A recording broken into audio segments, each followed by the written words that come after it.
morning. God bless you. Have yourself a successful and a fantastic week. The Lord always have good things in store for his children, even in the midst of the trials and the tribulations. I pray that you would be able to see the silver lining in every circumstance and see the hand of God working things out in your favor. We were talking about pride aside, and now this week, let us look at humility, because where there's humility, pride cannot exist. Let us go into 1 Peter chapter 5, verses 5 all the way to verse 9. Likewise, young people, submit yourself to your elders. Yes, all of you be submissive to one another and be clothed with humility, for God resists the proud but gives grace to the humble. Therefore, humble yourself under the mighty hand of God, that he may exalt you in due time.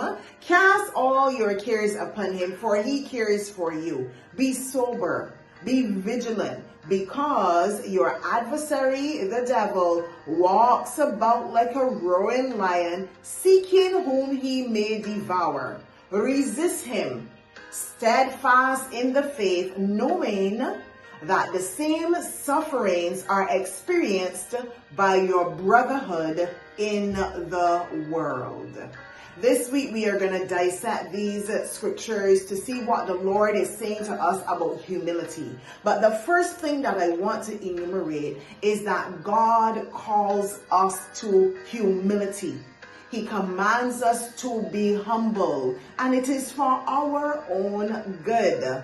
Now, in these scriptures, it says, humble yourself, meaning that it is something that we are supposed to do and is well within our capability and our grasp to do it. Do not wait for the Lord to humble you. He will do it if we don't humble ourselves, because it is of paramount importance that we live in humility so that we can access God and so that we can access those many blessings that Jesus Christ secured for us on Calvary. The second thing it said, in the sight of God. Humble yourself in the sight of God. This means that we are called to humble ourselves every day, every second of every day, because you know why? God sees us all the time. Consistently, God is seeing us. So if we're going to humble ourselves in God's sight, it means that we are doing it all the time. There's never a time that we are not to humble ourselves. So we should develop a lifestyle of humility. So those are the aspects I want to cover for today. We are called to humility. We are to do it for ourselves. Do not let God do it for you.